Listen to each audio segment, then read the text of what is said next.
Bismillah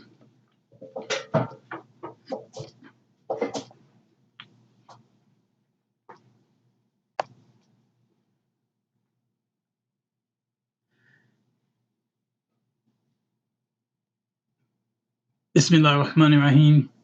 Wassalatu wassalam ala rasulihi kareem wa ala alihi wa ashabihi ajma'in wa ba'd.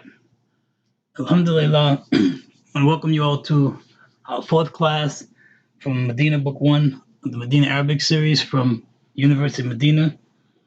Inshallah ta'ala, we're going to pick up from where we left off. I ask Allah to guide us in our studies and make this a benefit. Ameen.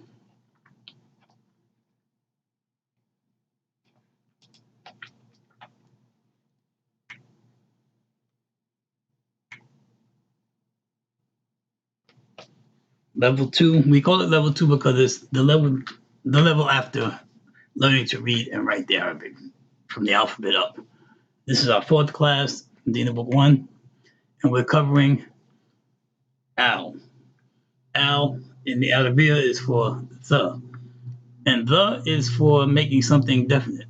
In our previous studies, we covered words like we have words like bait, and we said baitun, and we said that the tanween, that dhamma that has the double dhamma, dhammatain, tanween, that dhamma on the end of a word is how we use in Arabic to say a or an.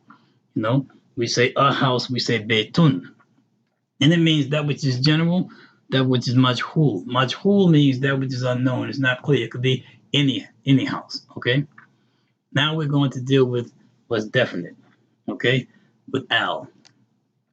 And another thing I want to mention to remind us, this book, the Medina book, one of the reasons that is so widely appreciated is not just because it's an Arabic book, and the other university books are good too. There's no question about it. But why I want to emphasize this particular book is because the way that it brings you in, you look at the lessons and you say, okay, this is basic stuff. This is nice introductory stuff. But also you come to see that is jam-packed with benefits to learn and understand about the Arabic language. And it helps you establish a relationship with the language, not just, again, like I said, feel like an outsider who's getting some information about Arabic, but it helps you have a relationship with the word, with the language, the language and how it works. Inshallah ta'ala, I want to show you some more things regarding that in tonight's class. Okay, so we see this as the last, right? This is the 3. Ad-darsu thalithu. Ad-darsu thalithu means, remember, dars is the lesson. Thalithu means the 3rd. Thalatha is 3. Thalithu is 3rd. So this is the 3rd lesson in the book. But when we covered those 7 points, we went into lesson 6, lesson 4, etc., right? Because those points have he, etc., are all through the book. But now we're in lesson 3, covering al. Okay, so the example we were talking about here is baitun, when it's talking about just any house, bait, right? Baitun, and here al-baitu, the house. Okay, and you see how the dhamma now is singular. Try to keep this point in mind, that alif and lam, al, when it precedes a word at the beginning of a word, making it definite, the alif lam has absolutely no relationship whatsoever with tanween. They don't get along. A word in a sentence that comes before a word with alif and lam on the front, with al, won't have tanween, and a word with al won't have tanween on the end. Okay? So, you know how we say Baytun, right? But if we said the house of Allah, we say Baytullah, then we would have Bayt with just a dhamma on the end. You hear it, Baytullah. And on Allah, you see the alif lam at the beginning. So a word coming before a word with al will not have tanween on the end, and the word itself won't have tanween on the end if it's preceded by al. Okay, so we see the example, Baytun, al-Baytu. Kitabun, al-Kitabu, right? So you have the same word, but when al is placed before it, the tanween drops. There's going to be instances, as you'll see later on in our lessons on harful jar, on prepositions that, some words, because there's a preposition in front of them, they'll take a kesra. You're going to see this later on, but I always like mentioning things. So when these things come up, you kind of remember having heard something about it. So in that section, when a preposition comes before a noun, before a word, instead of having a dhamma on the end, which is the default vowel, it'll have a kesra. Okay, so we say beitun, right? If we say in our house, we say fi beitin. So this tanween of the dhamma will become tanween of a kesra. Okay, so this would be fil beiti. So these are the things. Otherwise, what you find is that the al causes you to drop one of the double vowels, and make it singular. As we go further on, we get into the harful jar, the prepositions, then we'll discuss that some more. But just planting a little seed for you to know of some things coming up the road, inshallah. Okay, column. The column is the pen, right? A pen. Qalamun, a pen. This tanween again is reminders, so we can say a such and such or and such and such if the word begins with a vowel, right? We say an apple, we don't say a apple, right? Okay, so we have qalamun, a pen. Al qalamu, the pen. Al qalamu, the pen. Okay? And you see the sukoon on the lam to let you know that you stop here. And also remember another message. See here how we have al baytu, al kitabu, al qalamu. We only have this fatah here on top of the aleph because this word is beginning by itself. Okay? Beginning by itself. But if you have a word with al, just like if any of you read the Quran or read Tajweed, you know if you have a word beginning with the aleph and lam, the word, if it's in a sentence, the word in front of it, whatever is the vowel on the end of that word would carry over to the lam. You wouldn't have a vowel over the aleph then. The last vowel on the word before would carry over to the lam. Like we said, Baytullah, right? We know we say Allah, but we say house of Allah, we say Baytullah. Well, we have a dhamma. We say Alhamdulillah, right? Alhamdulillah. We have different. That wasn't a good example. Forgive me. We have different examples. I'm trying to give little seeds and not get ahead of myself, and I'm blundering. So bear with me, inshallah.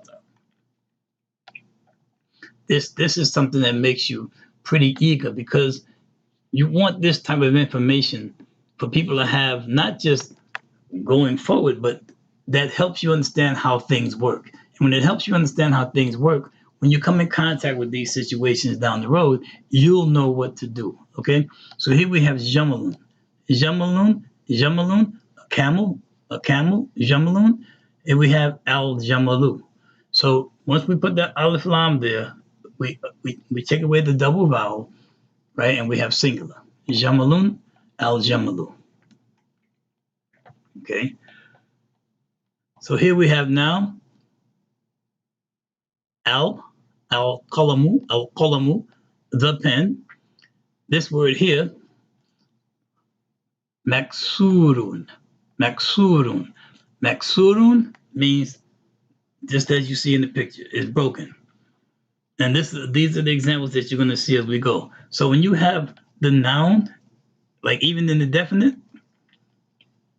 the word that's describing the condition of that noun will still have the tanween, maksurun. Okay, so this is saying the pen is broken, right? The pen is broken. Now, if we wanted to say the broken pen, we'd have al-qalamu, and then we'd have an al in front of the meme. It would be al-qalamu maksuru, and then that would be maksuru. Then that would be the broken pen. So this now is saying the pen we're looking at is broken.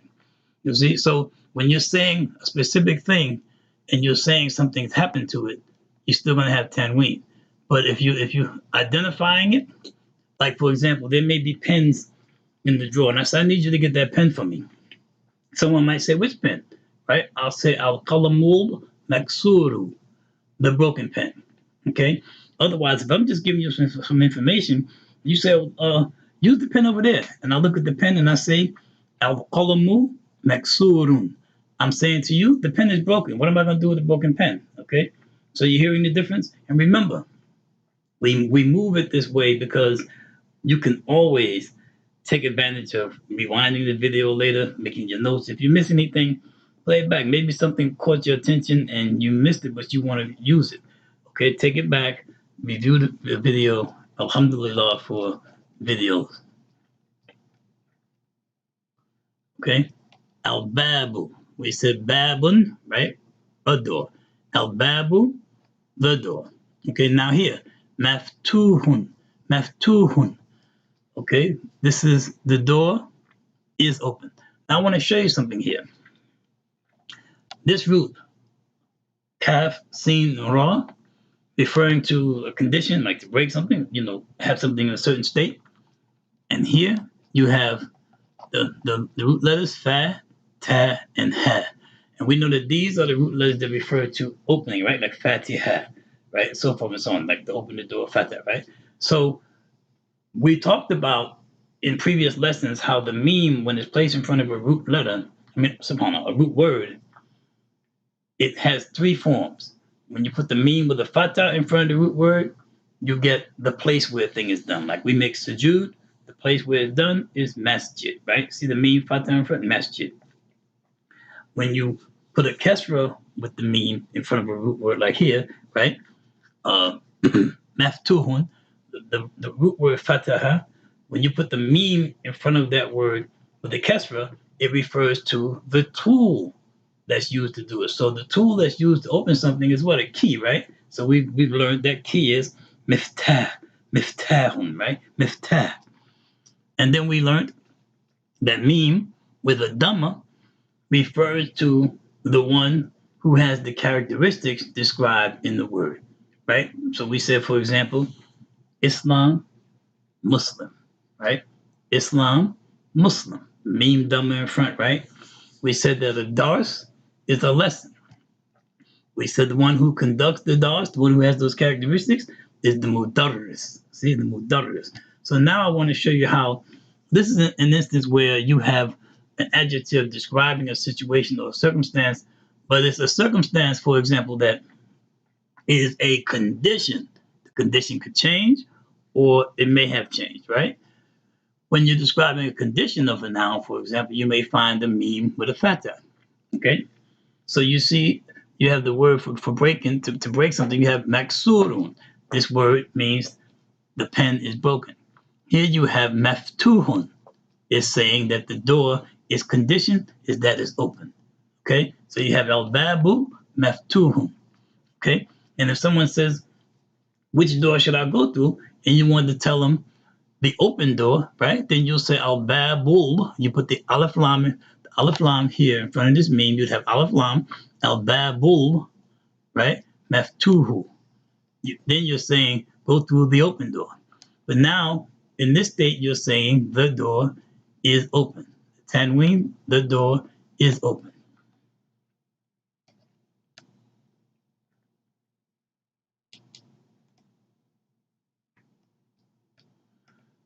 Here's some more work with al in darsu thalithu. Third lesson. Baytun. So we have the word bait with the tanween, a house.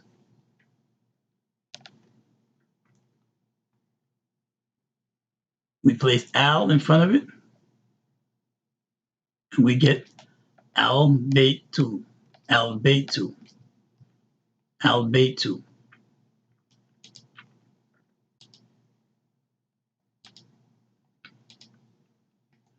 We said qalamun, a pen, qalamun, a pen. Al in front of qalamun, we have al-qalamu, al-qalamu, al-qalamu, right? And we have, of course, the sukoon on the lam because we say al. We pronounce the al, right? And we're going to get into that in a minute, inshallah ta'ala.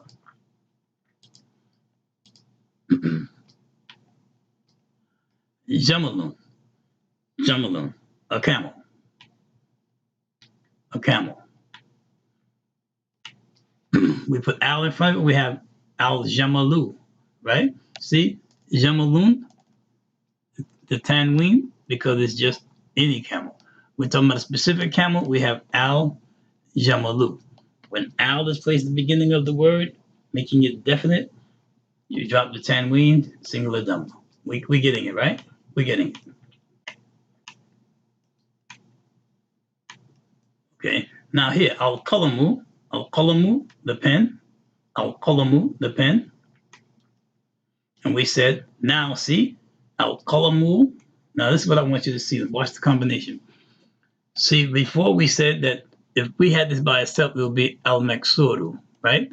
But because we're connecting it to the word before it, this dhamma on the end of al-qalamu will go straight past the aleph to the lam to say al-qalamu, al-qalamu. You don't say al-qalamu, al. You say al-qalamu. This aleph like this is referred to as wasl. And wasl means a continuation. You keep it going. So you carry the sound of the vowel on the previous word and you say al-qalamu, al-qalamu. Aleph is saying keep it going, al-qalamu, al-qalamu. You land on the lam.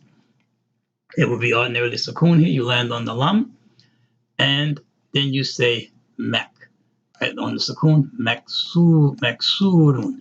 Now you see here, we mentioned before, we said that the aleph, when you find it in certain places, like in the middle of a word, it's usually there to elongate, emphasize the sound of the vowel fatah, right? Like kitab, right? Miftah, right? And then we said that for the e sound, if you had a kesra here, the ya would follow it to make the long e, right? E, okay? Like when we dealt with kursi, right? The chair, kursi. But for the dhamma, the waw is used to elongate. So you have maksuru. And this is what you do. If you don't know these already, the aleph, the ya, and the waw, and how they elongate the vowel sounds, use different techniques to remind you of what's what. For example, if you look at this, right, the waw might be one of the easiest ones to remember because it and the dhamma almost look alike. Okay, the W is for the U, right? The waw is for the dhamma. There's so many things that these two have in common, right? That remind you this is carried by this.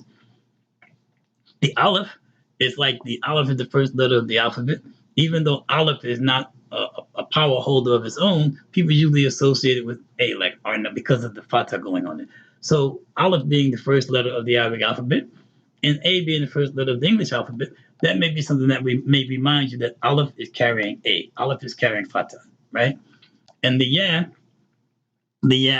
is helping you get that e, okay? Like the word key, K-E-Y. All right, so we have al-qalamul, maksuru. This dhamma is going to be a plain dhamma because aleph lam, al, is not going to accept tanween. And again, like remember what I told you? That the word preceding aleph lam cannot have tanween. Okay, al-qalamul maksuru. Okay, and there it is. This is the broken pen now.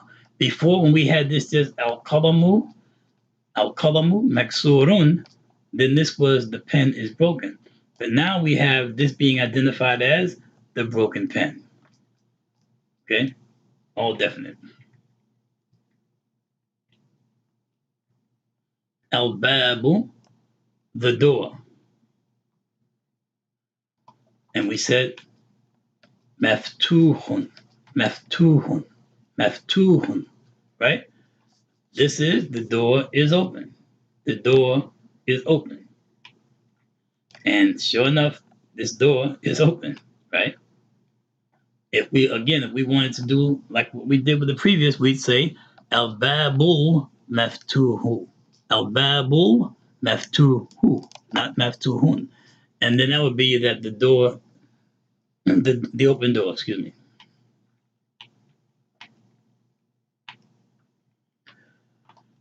So now we come to distinguishing when we say al and when we say something else. So the Arabic alphabet is divided into two groups. The 28 letters are divided into 14 and 14. And remember, the smallest unit of the language is called a harf, right?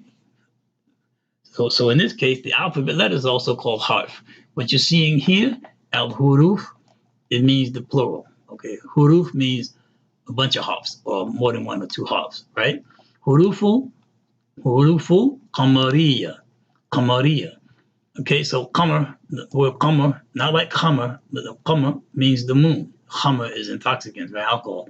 Qamar means the moon. And the iya is a state of being. We want to talk about that. Like I said, this Madinah book is jam-packed with benefits to help you in understanding things about the language as you're moving forward. And we're in the basics of the Arabic, right? So here we have harf. A harf is a single unit, a harf. You know, we have words that are two-letter words, for example, like we have words like fi, like in, right? This is a harful jar. It's a harf because it's a part of statement that if you say it, it doesn't give you information. So if you say fi and a person understands fi means in, they still have to say in what? You need information from it. It won't give you the information by itself. Okay? So a harf, in this case, we're talking about alphabet letters. Okay? And the letters are divided. 14 letters are called Qamariya, which means the moon, right? So 14 letters are called moon letters, and 14 letters are called Shamsiya, Shams, for the sun. Okay, so there's 14 sun letters, 14 moon letters. The reason why this becomes an important matter is because when you're studying and working with the word al, you have to know how to read the letter that's the first letter of the word following al. Okay? See how we said al-huruf and al-qamar, right? Okay, so you have huruf, which is the plural again of harf, and qamar is the moon. So we want to talk for a brief second about this, right? Qamariya, this iya. Iya is a suffix that's connected to words in Arabic that matches many different suffixes in English, but it refers to the state of being, whatever that is that the iya is connected to. Okay, here's some examples. We have Rab, right? Rab is Lord, right? Well, that's the one of the best English words we tend to come up with for Lord, for Rab, right? For Rab, we say Lord. So we say Rubu, we take the two back, we say Rubu, Rubu, Biya, Rubu Biya, Rubu Biya. And this means lordship. So Rab means Lord. In English, Rububiya means lordship, the state of being Lord, right? So now the iya in English matches the suffix ship, like ship, right? And we have, you know, like different things, friendship, so forth and so on, right? Okay, and then you had Ilah. We have Ilah, right, referring to the one being worshipped or deserving to be worshipped, right? And then we have Uluhiyya. Now, I'm mentioning these two because as Muslims, we learn a lot in Islam, and it's oftentimes connected to Arabic terms. So we know a lot of Arabic words before we even learned how to read one alphabet letter. In this case, we've been saying Rububiyya when we've been learning about the three aspects of Tawheed, etc., right? We learned about Rububiyya, and then we learned about Uluhiyya. And this is how it looks, Uluhiyya. So now you have Ilah referring to a matter of worship, a matter of what's to be worshipped, right? La ilaha illallah, you know, that which deserves to be worshipped, ilaha. We have uluhiyya, it's the state of worship, right? So we have rububiyya, lordship, uluhiyya, worship.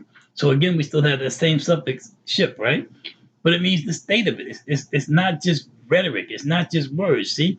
Rububiyya means the state of lordship, of acknowledging who caused your heart to keep beating, acknowledging that whatever comes from Allah to the creation is covered under Rububiyyah, is covered under His Lordship, right? Providing for us. All the things that define what Allah does for the creation is Rububiyyah. And then here, Uluhiyyah is a state of being clear that everything that comes from the creation to Allah is Uluhiyyah, is worship, right? Giving Allah His due. This is why when Allah Ta'ala said, if you ask the people, the Arabs, if you ask them who is their Lord, He said they'll say Allah, but their problem was they didn't have uluhiyya. They didn't see Him as the only one that deserves their worship, right? So you have uluhiyya. You have that suffix again. Then you have, for example, Salaf, right? Salaf. Now, this is a word that's mentioned a lot, and it basically means predecessor, ancestor, one that came before you. It could be that some president of the United States, right, like George Washington or somebody, is a Salaf to the current president, right? When you find the example in America, an issue that they use, they say our forefathers, right? When they want to get the people in order and they want to remind the people of how things are supposed to be, then they remind you of how the people who established the society intended for it to be, like by the Constitution, right? Or intended how it to be, how they conducted themselves. The Muslims use the word Salaf to refer to the righteous ancestors, the people who came in the time of Prophet Muhammad sallallahu alaihi wasallam. These people were the Salaf. These were the Salaf. Now, the people who use George Washington, for example, as a role model or an example to how they want to remind the people of America to be, whether it's conducting their lives or whatever the issue is, when people are being patriotic and being American and things like that, when they're calling, they are literally in that form exercising Salafiyya. The Iya now means ism. The Iya, the Salafiyya, it means the state of giving practice to and reference to the Salaf, the people who came from before. In Islam, Salafiyya means that you're operating in your life using those people who were in the time of Prophet Muhammad sallallahu alaihi wasallam and the two generations that followed that he described. You're following them in how to establish, for example, your uluhiyya, your worship. How did they worship Allah? What did they avoid, right? So the Iya now, this Iya in English would translate to IST, a person who defines themselves, for example, as Salafi would be called a Salafist, right? Salafiyya in English would be Salafism. Now, don't get offended by the idea of isms and schisms because you're talking about English, right? But the point I'm showing you is that Iya tends to be different suffixes in English, but it always means the absolute state of that thing. It's not the idea of somebody pretending to be about something. It means that you giving application to whatever that word is that had Iya on it.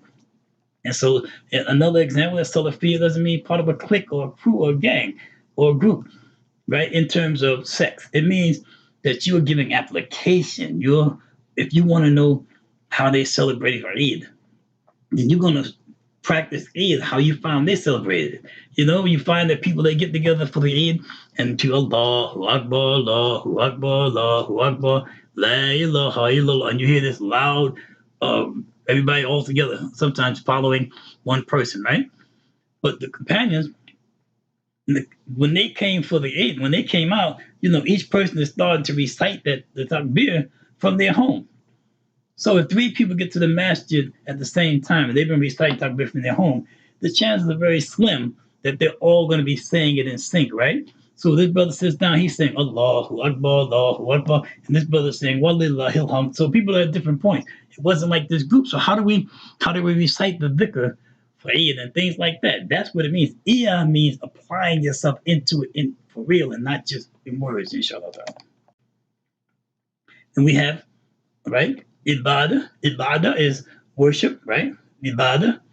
These are acts of ibadah. Again, ubudiyya, again, like above. Ubudiyya, the state of worshiping. Like these are acts. Ibadah are the acts, like making dua, making salah, doing good deeds. That's for ibadah. But ubudiyya is the state of worship. That means like when you're doing these things, for example, if you're feeding somebody who's hungry, if you're making prayer, doing whatever, you're doing it for the complete process of what ubudiyya is. Genuine worship for the one who deserves that worship. Not to be seen of the people, not for any other things that gets you some kind of props. Okay, so those are called, this Qamari is called the moon letters. Okay, and these are the moon letters. And you can choose whichever way is best in terms of your study for learning which 14 is which 14. One of the things I always say, and it may not work best for everybody, but when you divide the 14 letters you're getting ready to see here, you may come to see that the sun letters might be the easiest. Remember we talked about knowing things by opposites, and we were dealing with had and had the he, so forth and so on. And we said that if you learn things that are opposites against each other, you can always choose all of one side or one type to learn. And when you get that down and mastered, you know all the others because you know it's not one of the ones you've memorized. And then as you go on, you become accustomed, you get used to it, it gets easier. So instead of memorizing 24 letters, if you master 14 of those letters, the other 14 automatically fall in the other category, and then you start getting used to them. I'm saying this because it's not about a rush, but it's about the easier that it becomes and enjoyable it becomes to learn something, the more you become inclined to move forward with it.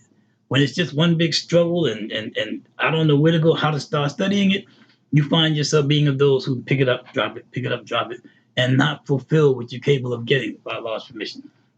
Okay, so the first of the Khamariya, the moon letters, is Aleph. And what does it mean to be a moon letter? It means that when you have a word that begins with a moon letter and you have Al in front of it, then you get to pronounce Al. Okay? You get to pronounce Al. Okay? Like Al Abu, the father. You get to pronounce Al. Okay? So a word beginning with Aleph, you will be able to pronounce the Al, the Lam on Al. There'll be a Sakun. Whether you see it or you don't see it, you know that takes Sakun. Okay? So if Aleph is a moon letter, okay? Ba is a moon letter, right? We say Al-Baqarah, right? Al-Baqarah. So Ba is a moon letter, okay? If you can say Al, and remember, as you're starting, every letter seems like it says Al, right? But when you begin to study the sun letters, you'll see which ones you don't say Al with. Okay? Jim. Now, here's another good thing that's great. You know how some of the letters are in families, like Jim, Ha, Ha, right? The letters that are in families, whatever rule applies to the first letter of that family, that rule applies to every letter in that family. So that's another thing that makes your studying easier too. That if you forget, you don't have to. If you learn Jim is a moon letter, you don't have to scratch your head and say, wait, but is Ha and Ha, are they moon letters? Automatically, you know they are because they're in the same family. So this is cutting your learning time and effort too. So if you know one letter in this family is a moon letter, you can't go wrong because the whole family are moon letters, right? So Jim, right? Al Jannah, right? Jannah, Al. We say Al Jim. Okay. Here, the letter Ha, like Al Haramain, the two Haram in Mecca, right? The two sacred places in Mecca, right? So Jim, Ha, and Kha. Okay. Al Khalif, the Caliph, the ruler, right? Caliph. The Al applies to all three letters in this family. All these letters, they have the little belly, and one has the dot above, one under, and no dot. These three letters are all moon letters. The time goes so fast. Okay, and we have Ain. Ain is a moon letter, so that means automatically what? Ain is a moon letter. Ain and Ain, moon letters. Okay, so you say Al-Ain, you say Al-Ghaib. You're going to say Al before either one of these letters. The letter Fa. See how far we are down the alphabet now? We've skipped the Ra, Dal, all those, right? We're down to Fa. Fa is a moon letter. Al-Fatiha. Fa is a moon letter. Okay, the Qaf. Al-Quran. Al-Quran. The Qaf is a moon letter. Kaf. The Kaf is a moon letter. Al-Kitab. The Kaf is a moon letter. Meme. The meme is a moon letter. Al-Ma'idah. Al-Ma'idah. Right? Al-Malik. Okay? And Ha is a moon letter. Al-Khawa. This is the moon letter as well. So both of these Ha sounds you can pronounce the Lam when Al precedes a word on them. The letter Waw, right? Al-Wadud. The Waw, you pronounce the Lam. So it's another moon letter. Okay? And yeah, Al-Yom, right? Okay, when Allah Ta'ala speaks about this day, He perfected Al-Yom, right? Al-Yom. So these are the 14 moon letters. Okay, make a note. If you don't catch it, you can always review the video later, pause it, and copy these down. Okay, al-hurufu qamariya, the moon letters. Okay, and some of those, how they look: al-abu, al-bab, and remember they have the tan. They don't have the tanween anymore, right? Al-jannah, al-himar, al-kubz, which is bread, al-khubz, bread, al-ain, the eye, al-gada'u, al-gada', al-fem, the mouth, and of course al-qamr. And the stars here because that's what the letters are named after, right? The qamr, al-qamr, al-kalb, al-ma, or al-ma'u for water, al-hawa'u, you're breathing the air, al-waladu, al-yad, referring to your hand, right? Hurufu shamsiya, now for the sun letters, okay? And we said huruf, shamsiya, and we covered the ear, okay? So the sun letters. The reason why I said that I would recommend, for example, or I was going to say, I'd recommend if you want to make it easy for yourself, learning the sun letters might be the best way to go because there are more sun letters. Of the 14 sun letters, there are more of them in family than in the moon letters. If you notice that there were a number of singles, but look at the sun letters. A ta, a ta. So letter ta. Oh, also understand that when it comes to the sun letters, what that means is when you have aleph and lam in front of the letter, you can't say al. You double the sound of the letter that you're working with. Okay? So you won't say al tawheed, you say at tawheed. Okay? You say at. You won't say al. You say at, you double the ta. One ta goes back with the aleph at, and then the second ta precedes the rest of the word. Okay? So of course the letter that's in the same family with it, fa, follows the same rule. If ta is a sun letter, so is tha. Again, remember, if you get down pat any one letter in the family, the other one automatically applies. This makes it easier to learn. Okay? You have the letter dal.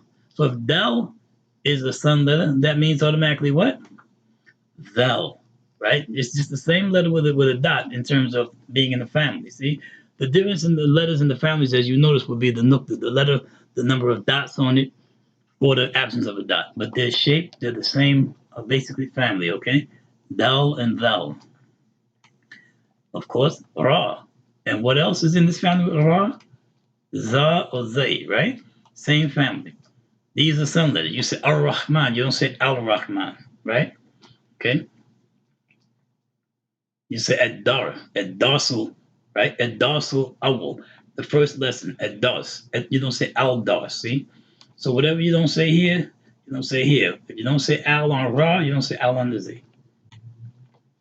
Okay. Now we have seen, right? As-salam. You don't say al-salam, right? You say as. So you have seen. So obviously that rule also applies to sheen. Ash-shaytan, right? Ash-shaytan. You don't say al-shaytan, see? Then you have the letter sword.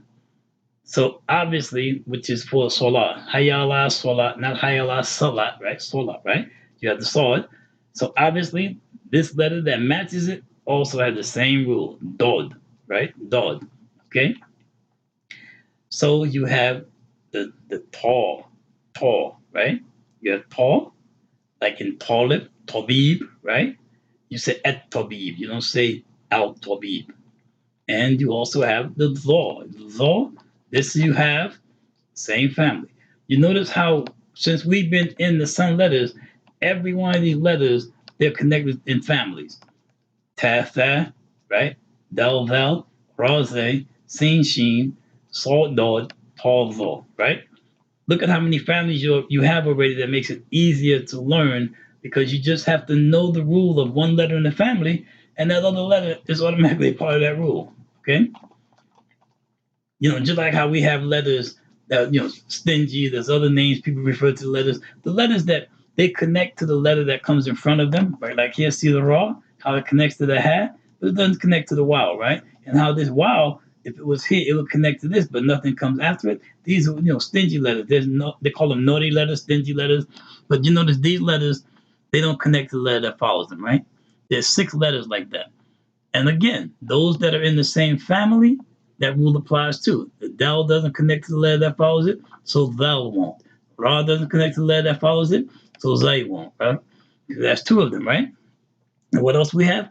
We have, that's 4 altogether. Then we have the letter waw and the letter aleph. The letter aleph doesn't connect on the back either.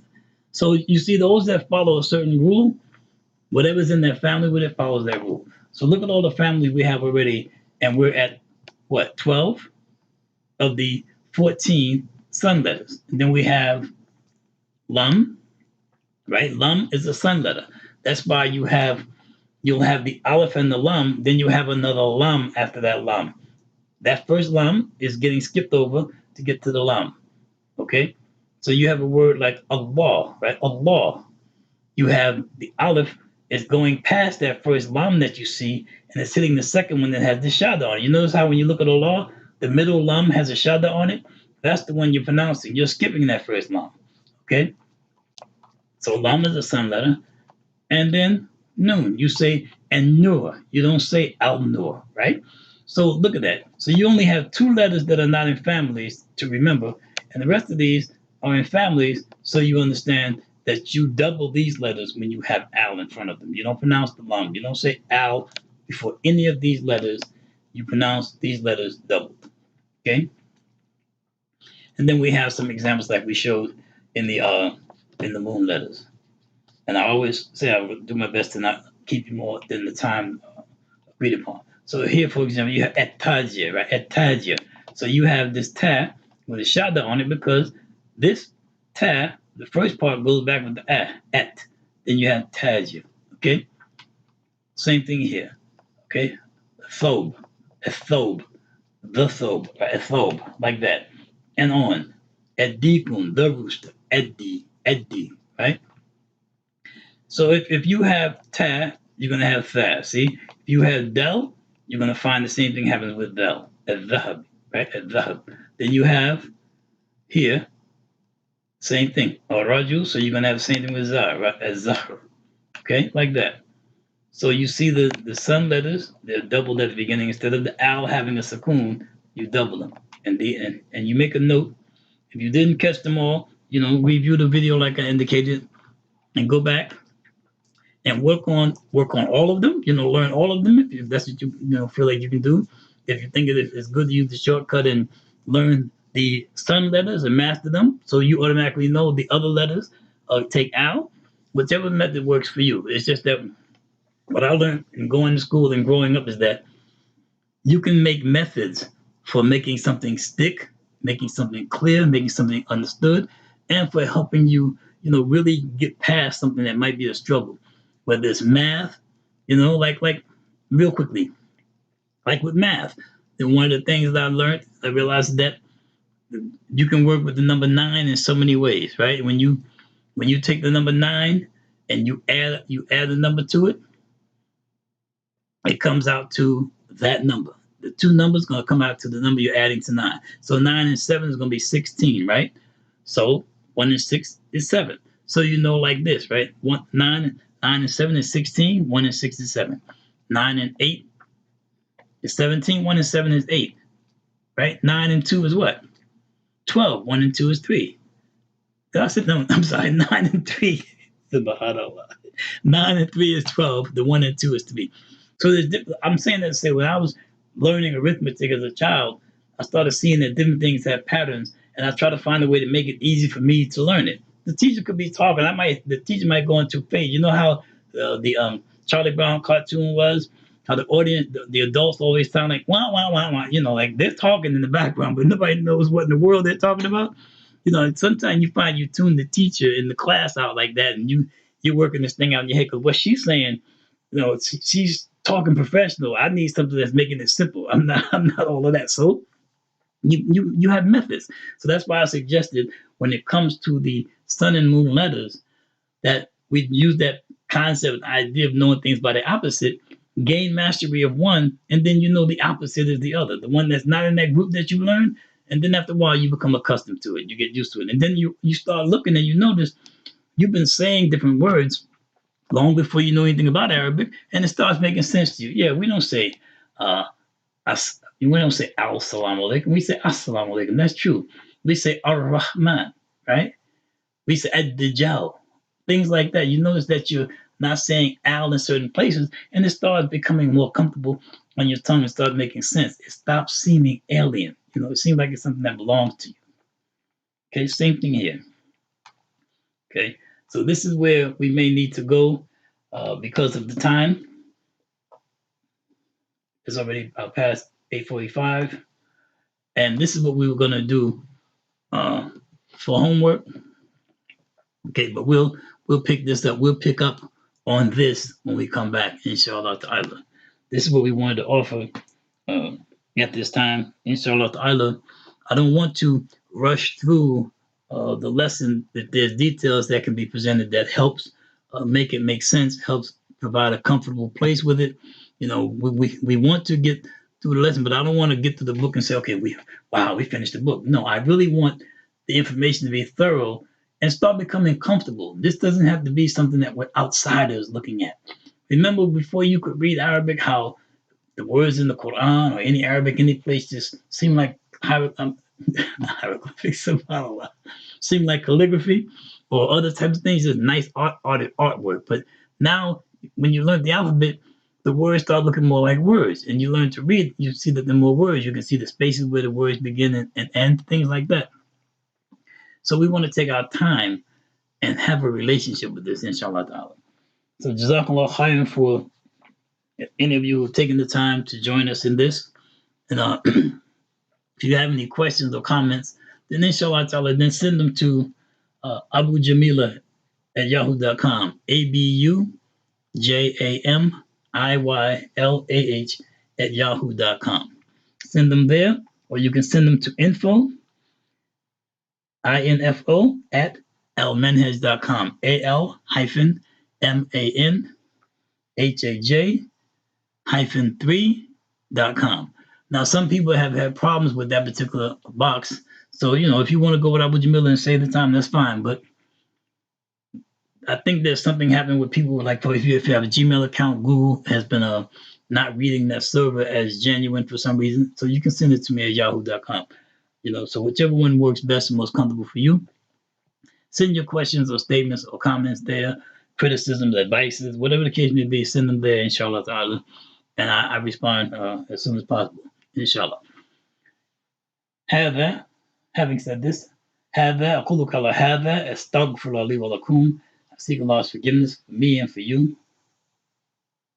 Subhanaka Allahumma. Glory to you, Allah. Wa bihamdik. And your praise. Ashhadu an la ilaha illa ant. I testify that none has right to be worshipped except you. Wa astaghfiruk. And I seek your forgiveness. Wa atubu ilayk. And I repent unto you. Wa akhir da'wana. And our final dua. Wa salatu wa salam ala rasulihi kareem. Prayers and salutations upon Allah's noble messenger, wa ala alihi, and upon his family, wa ashabihi, and his companions, ajma'in, all of them. Wa min taba'uhum, and to whomever it is that follows them, bil ihsan, in righteousness, ila yawmuddin, to the day of judgment. Assalamu alaikum wa rahmatullahi wa barakatuh.